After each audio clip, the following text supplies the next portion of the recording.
Et voilà les amis, victoire du Barça, victoire d'épicier. Et c'est comme ça qu'on va aller prendre la Liga, je pense. Enfin la prendre. Je ne sais pas si on va la prendre en se sabotant autant de fois comme ça. Parce que là c'est encore une fois une victoire d'épicier 1-0. C'est la 10e victoire 1-0 de la saison. Ça commence à faire beaucoup. Et là, on est dans le cas typique où, franchement, la purge de jeudi, face au Real Madrid, qui a été une purge, certes on a gagné, mais c'était une purge, elle m'a largement plu que ce qu'on a vu cet après-midi, là, ce soir, face à Valence, parce qu'à domicile, j'ai défendu l'équipe, j'ai défendu Xavi comme pas possible. Après le Classico, là, c'est le cas typique où les exigences ne sont pas les mêmes en fonction du contexte, évidemment.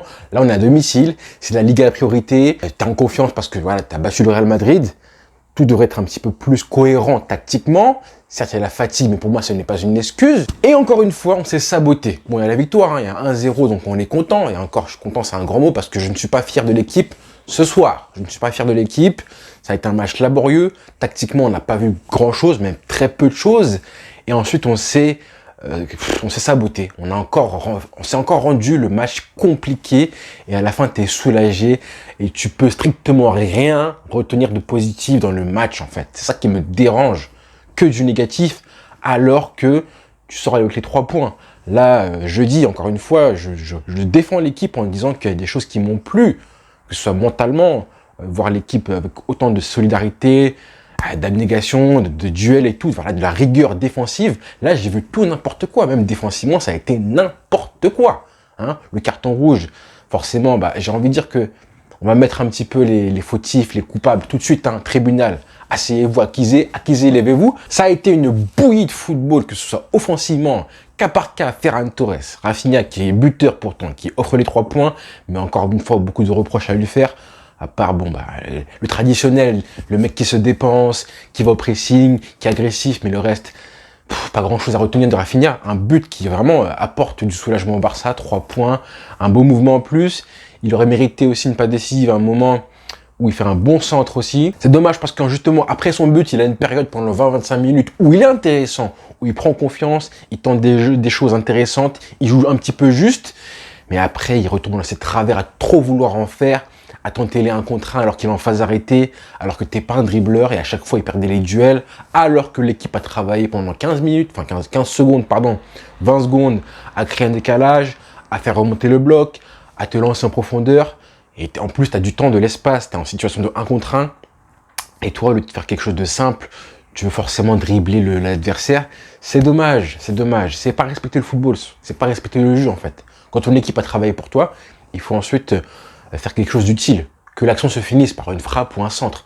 Là, tu fais 1 contre 1 et tu perds le ballon. Bref, parenthèse fermée parce que Rafinha, il est buteur. Il est buteur, donc quand le mec a rapporté les 3 points, t'as du mal à critiquer. Au contraire, des attaquants qu'on a vu, Ferran Torres, c'est dommage parce que moi je l'aime bien Ferran Torres, je le défends comme je peux, mais c'est dommage parce que voilà, il devait confirmer après son bon match. Et tu sens qu'il est impliqué, mais trop de mauvais choix, trop de mauvaises choses et pas assez de percussions, pas assez de choses intéressantes. Encore pire avec Ansu Fati. Le Ansu Fati, là ça a été symbolique. Vraiment les 2 clowns, là, Ansu Fati et Ferran Torres, quand ils s'embrouillent les deux là pour le penalty, je me suis dit mais là c'est n'importe quoi. Comment voulez-vous que Ferran Torres tire le penalty dans des bonnes conditions comme ça? Alors je ne sais pas s'il y a un tireur désigné avant le match par Xavi et par le Barça. Moi, en l'occurrence, je me dis Ferran Torres, c'est logique. Il arrive, il prend le ballon. Et logiquement, on l'a déjà vu Ferran Torres tirer plusieurs fois des pénaltys. Il a déjà marqué des pénaltys plusieurs fois. Il en a tiré plusieurs fois, donc forcément. Et là, Ansu Fati qui vient, qui demande le ballon. Mais je sais vraiment, j'espère, je prie vraiment. Je prie pour qu'Ansu Fati avait le droit de demander le ballon. Parce que si c'est Ferran Torres qui était le tireur numéro 1 à l'origine et qu'Ansu Fati est venu pour demander un but à un moment crucial, c'est pas comme si le match était plié. Il y a 1-0. Il faut absolument que le Barça marque ce but-là, le deuxième but pour être plié le match. Et là, Ansu Fati, j'espère vraiment qu'il n'y avait pas forcément un tireur désigné et que, je sais pas, le mec de 20 ans se permette pour la confiance de dire je vais marquer. J'espère vraiment pas que c'est ça. Parce que si c'est ça, c'est vraiment symbolique et synonyme du mec qui a pris la grosse tête, encore plus grosse que la mienne, et j'espère vraiment pas que c'est ça. Ah ouais, parce qu'en plus ton match est mauvais, Ansu Fati, très mauvais. Il sort à la 60e minute et j'en peux plus de ce mec-là. Donc on va attendre un petit peu les versions officielles. Je verrai en conférence de presse ce que dira Xavi. S'il y avait un tireur désigné à la base. Mais bon, vu comment j'ai vu Ansu Fati venir et venir discrètement demander à Ferran Torres, parce que je pense que devant les caméras, il voulait pas créer la polémique, mais en faisant ça, bah, tu crées une polémique, quoi qu'il arrive. En plus, on a vu un petit peu Ferran Torres le repousser, Busquets qui vient aussi parler à Ferran Torres. Bah forcément, le mec, il tire pas le penalty dans les bonnes conditions, alors qu'il en a déjà tiré et marqué. Je critique Ferran Torres, enfin, je le dédonne pas du fait d'avoir raté son penalty, hein, parce que voilà, il a raté un penalty, il n'arrive même pas à cadrer, il tope la balle, c'est très mal tiré, c'est grave de faire ça. Voilà, c'est n'importe quoi. Mais c'est symbolique, c'est vraiment symbolique des deux joueurs qui vraiment ils ont peiné toute la saison offensivement, en plus de Memphis Depay qui est parti, et en plus voilà qui se chamaille pour un penalty, et forcément ça donne une saucisse ensuite, symbolique, mais toute l'équipe a été mauvaise. Alors vraiment, comme je dis, on s'est saboté. Frenkie de Jong qui sort à la mi-temps, je ne sais pas pourquoi. Apparemment, c'est une décision tactique de Xavi, mais pour laisser en plus sur le terrain, voilà, Sergio Roberto qui a fait un match cataclysmique encore une fois, cataclysmique. Vraiment, le mec, moi Xavi contre le Real Madrid, je ne l'ai même pas attaqué une seule fois parce que pour moi, ce n'est pas de sa faute si le match a tourné en attaque-défense avec le Real Madrid. Hein, c'est pas ce qu'il voulait, il l'a dit en conférence de presse. Par contre, aujourd'hui, là, ce qui s'est passé là, on est revenu en 4-3-3 déjà, clairement. Mais bon, 4-3-3 avec 3 joueurs offensifs qui ne sont pas en confiance et qui ne sont pas forcément déterminants, imposants et dominants en attaque. Ferran Torres, Rafinha, et un plus Ansu Fati. Au milieu de terrain, du coup, tu es un petit peu fragilisé avec Busquets et les grands espaces du Camp Nou et Sergio Roberto. Franchement, et bah c'est logique que ça donne une purge complète, surtout au milieu de terrain. On s'est fait transpercer à chaque fois, zéro maîtrise tout le début du match. Les seuls joueurs offensivement qui créent un petit peu du danger dans les situations, malgré la bouille tactique, ça a été Baldé, encore une fois, qui a fait un très beau match au début. Enfin, du début à la fin, plutôt, Baldé a été vraiment très bon. Et merci à lui, parce que le côté gauche, hein, Ansu Fati, Baldé, bah en fait, il n'y a pas de côté gauche. Hein, c'est un côté gauche où il n'y a que Baldé et Ansu Fati qui joue vraiment. Moi, je le supporte plus. C'est compliqué pour moi de le supporter parce que, voilà, c'est un petit de la Masia, mais t'as un comportement qui est insupportable, en fait. Nonchalance, suffisance. Le mec sourit en plus, on sent qu'il est pas en confiance et il est tactiquement non plus, il comprend pas ce qu'il faut faire. Donc là, c'est compliqué Ansu Fati, moi je le supporte plus. Xavi lui a donné je ne sais pas combien de chances à chaque fois, titulaire, remplaçant, et maintenant peu importe qu'il soit titulaire ou remplaçant, il est pas bon. Il est pas bon du tout. Et voilà, donc c'est vraiment dommage parce que ce match-là, à 2-0, c'est terminé. Et voilà, encore une fois, on se complique, on se saborde, on se sabote tout seul. Avec une action anodine, mais ça se sentait en fait, tu sens que ça va arriver à un moment donné. Et puis là, en plus, avec les suspendus, Gavi, comme je disais, hein, à chaque fois qu'on a un blessé, un suspendu, on attend qu'il revienne, et pendant que son absence, on a un blessé, donc là, j'espère que Frenkie n'a rien. Mais là, comme je disais, l'action, avec Koundé qui a montré encore une fois fébrilité défensive, il fait un bon match, il fait un match en fait fébrile.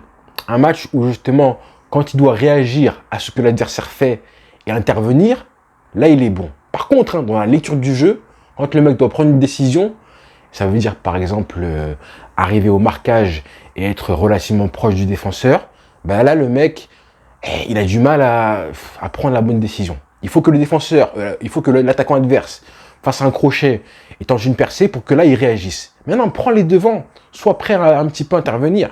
Et c'est dommage parce que c'est vraiment symbolique de ce qui s'est passé sur la tête qu'il fait à Araujo, où je pense qu'il ne sait pas quoi faire. Il vise une zone au hasard.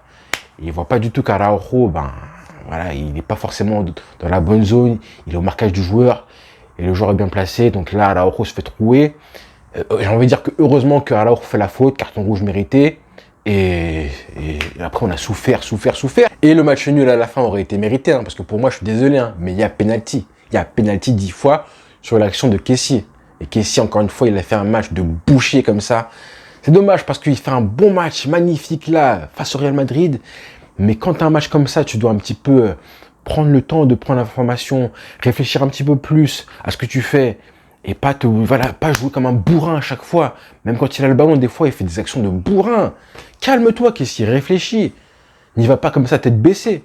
Et pour moi, il y a penalty. Là, ce qu'il fait, c'est une dinguerie, c'est une boulette, c'est une bavure de fou. C'est une bavure. Et je fais bien exprès de dire que voilà, certes, on a gagné 1-0, mais le contenu a été très mauvais. S'il y a un partout, je fais la même analyse. D'accord? S'il y a un partout, ça aurait été mérité pour Valence, qui aurait marqué sur penalty, ou même avant ça, peut-être sur l'action Araujo fait le rouge.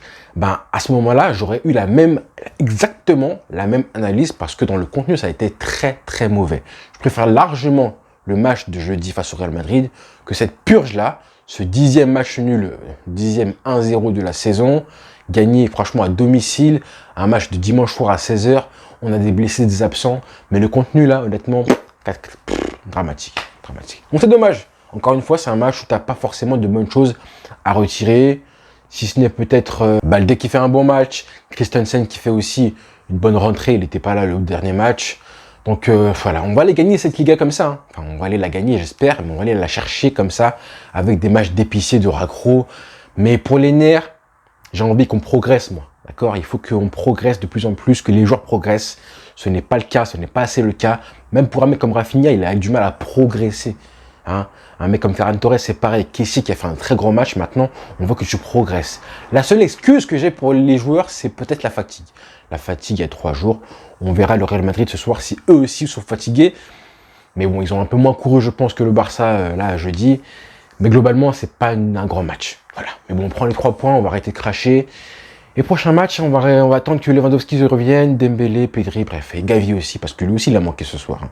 Le milieu à 3 comme ça, là, avec Busquets en 6, Sergio Roberto et Kessie, à partir de la 45e minute, hein, franchement, ça, Xavi, plus jamais, plus jamais.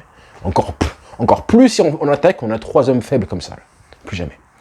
Enfin bref, j'arrête parce que on a quand même gagné, là. On a pris les 3 points, maintenant, on oublie ces matchs-là. On oublie parce que faut avancer, on veut du progrès, voilà.